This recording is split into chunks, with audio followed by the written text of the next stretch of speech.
ഓം നമോ ഭഗവതേ വാസുദേവായ. ഓം ശ്രീകൃഷ്ണായ നമഃ. അഭിവന്ദ്യരായ എല്ലാ ഗുരുജനങ്ങൾക്കും എൻ്റെ വിനീതമായ നമസ്കാരം. ശ്രീമന്നാരായണീയ ക്ലാസ്സിലേക്ക് ഏവർക്കും സ്വാഗതം. ശ്രീമന്നാരായണീയം 3-ാം ദശകത്തിലെ 7-ാമത്തെ ശ്ലോകം പാരായണം ചെയ്യാം.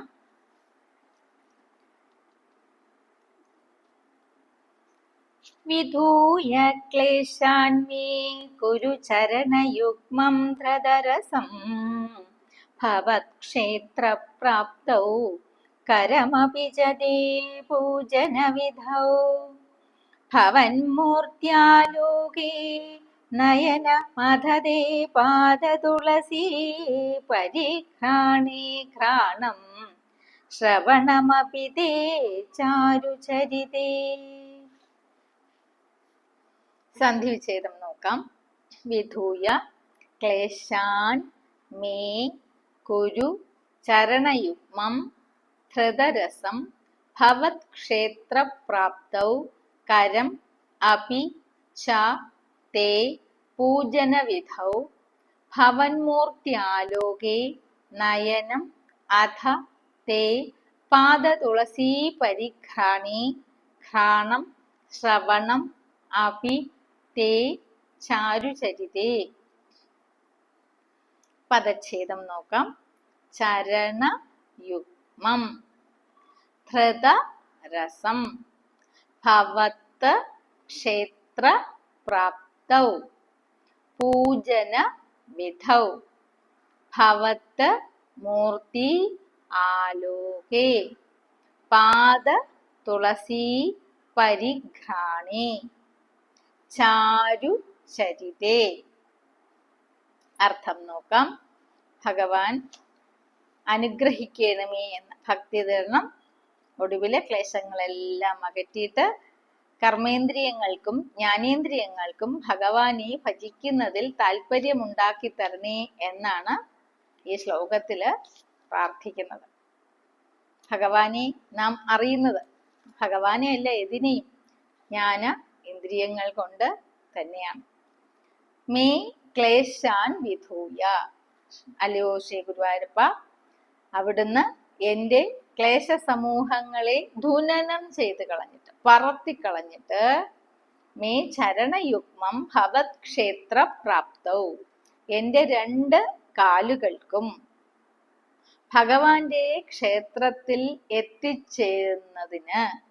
എത്തിച്ചേരുന്നതിനും കരം തേ പൂജനവിധൗ അപീച, എൻ്റെ കൈകൾക്ക് ഭഗവാനെ നന്നായിട്ട് പൂജിക്കുന്നതിനും നയനം ഭവന്മൂർത്തി ആലോകേ, എൻ്റെ കണ്ണുകൾക്ക് ഭഗവാന്റെ ദിവ്യ വിഗ്രഹത്തെ ദർശിക്കുന്നതിനും അധ ഘ്രാണം, പിന്നീട് എൻ്റെ മൂക്കിന് തേ പാദതുളസീ പരിഘ്രാണി, ഭഗവാന്റെ തൃപ്പാദ പത്മത്തിൽ അർച്ചിച്ച തുളസിയുടെ ഗന്ധം നുകരുന്നതിനും. ആ ഗന്ധം എങ്ങനെ നുകരാം?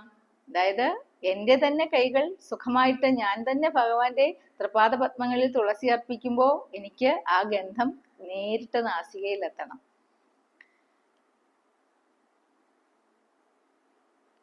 ശ്രവണം തേ ചാരുചരിതേ അപി ധൃതരസം കുരു, എൻ്റെ കാതുകൾക്ക് അങ്ങയുടെ ആ ഗുണഗണങ്ങൾ അടങ്ങിയ മാധുര്യമൂറുന്ന കഥകള് കേൾക്കുവാനുമുള്ള രസം ഉണ്ടാക്കി തരണേ. ഓരോന്നിനും ചരണയുഗ്മത്തിന് ഇതേപോലെ, കരങ്ങൾക്ക് ഘ്രാണത്തിന്, ശ്രവണത്തിന്, നയനത്തിന് ഒക്കെ അതിനുള്ള ഭാഗ്യം ഉണ്ടാക്കി തരണേ. എല്ലാ കർമ്മേന്ദ്രിയങ്ങൾക്കും അതേപോലെ പ്രത്യേകിച്ച് എൻ്റെ കാലുകൾക്കും കൈകൾക്കും പ്രദക്ഷിണം വയ്ക്കുക എന്നുള്ളത് പാപത്തിന് മോചനം നേടുവാനാണ് അല്ലെ, പ്രദക്ഷിണം.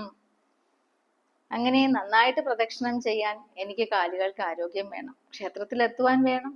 കൈകൾ കൊണ്ട് എനിക്ക് തീർച്ചയായിട്ടും ഭഗവാന്റെ ആ തൃപാദ പത്മങ്ങളിൽ തുളസി അർപ്പിച്ച ദിവ്യ വിഗ്രഹത്തെ അലങ്കരിക്കുവാനുള്ള ഭാഗ്യം വേണം. ഇനി എൻ്റെ കണ്ണുകള്, ശ്രോത്രേന്ദ്രിയം, നാസിക തുടങ്ങിയ ജ്ഞാനേന്ദ്രിയങ്ങൾക്കും ഭഗവാൻ സമ്പൂർണമായി അനുഗ്രഹം തരണം, അവയിലൂടെ ഭഗവാനെ ആസ്വദിക്കുവാൻ. അപ്പോ ഭഗവാന്റെ ആ ഗുണഗണങ്ങളെ പാടി പുകഴ്ത്തുവാനാകട്ടെ എൻ്റെ നാവ്, ജിഹ്വ. അങ്ങനെ ആചാര്യന്മാര് പറയും, ഭക്തിയുടെ നവവിധ പടിയിലെ ശ്രവണം, കീർത്തനം, പാദസേവനം, അർച്ചനം, വന്ദനം എന്നിങ്ങനെ 5 വിധം ഭക്തി പ്രാർത്ഥന ഈ ഒരു ശ്ലോകത്തിൽ അടങ്ങിയിരിക്കും. എല്ലാ ഭക്തന്മാരുടെയും രോഗനിവാരണത്തിന് ഉത്കൃഷ്ടമായൊരു ശ്ലോകമാണ് ഈ ശ്ലോകം ധ്യാന ശ്ലോകത്തിൽ ചേർത്തിരിക്കുന്നത്. ഈ ശ്ലോകം ജപിക്കുന്നതിലൂടെ സമ്പൂർണമായ ആരോഗ്യം ഭക്തന്മാർക്ക് ഉണ്ടായി വരും. എല്ലാ ശ്ലോകങ്ങളും ശ്രേഷ്ഠം. ഭഗവാൻ നമ്മെ അനുഗ്രഹിക്കട്ടെ എന്ന് പ്രാർത്ഥിച്ച് ഈ എളിയ വാക്കുകളെ ഭഗവത് പാദങ്ങളിൽ സമർപ്പിക്കുന്നു. നമസ്തേ.